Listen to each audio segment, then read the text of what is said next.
said. And this is what the Bible claims. And sometimes I wonder, if I hear someone say, well, I believe in Jesus, and as a Muslim, I even believe more in Jesus than some Christians do. But you see, if you believe that Jesus was a prophet, and I quote from his prophecies, and you tell me that that is a lie, and you make jokes about what Jesus did and what he said, I don't believe that you believe in Jesus. Because if Jesus was a prophet, then what he said must be believed and trusted.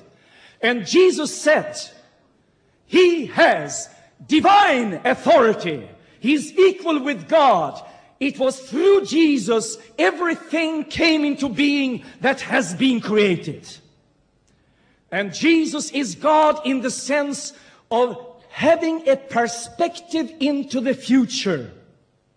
You should read what Jesus says about the future when he talks about our time, when the Jews are coming back to Israel, when a lot of conflicts are stirred up in the world, when there are famines and earthquakes, when the sun shall be darkened as it has been over Kuwait after the war and after what Saddam Hussein caused in Kuwait.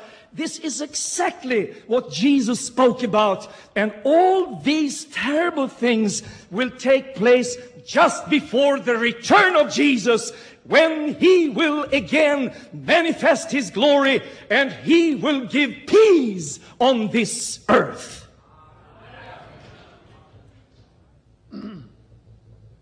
Now, I respect Muslim brothers and sisters who say like this, can God have a son? How did he get a son? And we believe that God is one. And you believe in 2, maybe 3 gods. No, we don't. And you see, Jesus is not the Son of God in the way I am the son of my Father. You must understand, if you are spiritual, that God is above our understanding and comprehension. God is greater than we are. Because the Bible says God is so great that we exist within his existence. You see, God is much greater than we even can think. And Jesus is a part of the wholeness of God. Even Mr. Deedat taught us that in Genesis, when it talks about how God created this world, God is being mentioned in plural. And that is fully right in the Bible when God talks about that, let us make man into our image. He talks about himself in plural. You see, God is not just a single individual that is limited to his throne. And I told this last night, and I must repeat it. If you pray unto God from a mosque in Mecca, or from a smaller house outside Stockholm, if you are a lady from Africa, and you remember how you prayed when you were afraid of something that threatened you, and you were about to run away and escape maybe to Scandinavia, you said, God, help me. And that is the miracle of God, that he is not a single individual limited to his throne, because he can hear the prayers of a Pakistani and a Saudi Arabian. He can hear the prayers of an African and a Scandinavian at the same moment. He's everywhere.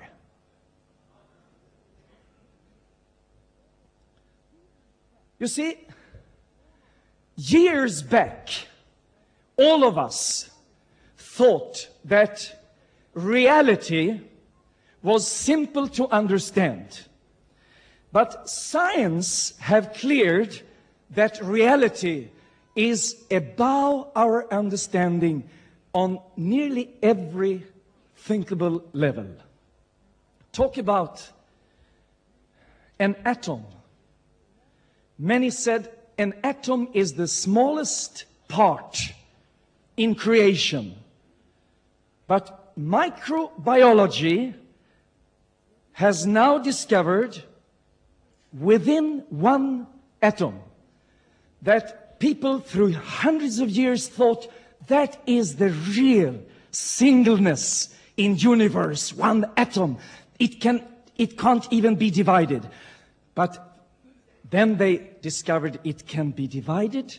But now, science in microbiology, in atom physics, they have recognized that within one little atom, there are millions of particles, like a universe just as big, and that it could be paralleled to whole universe with all the stars that are right there in that little atom of invisibility. But you see, God's creation is so great.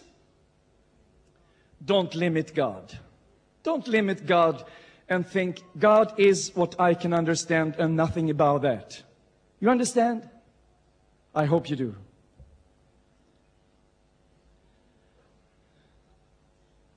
You see,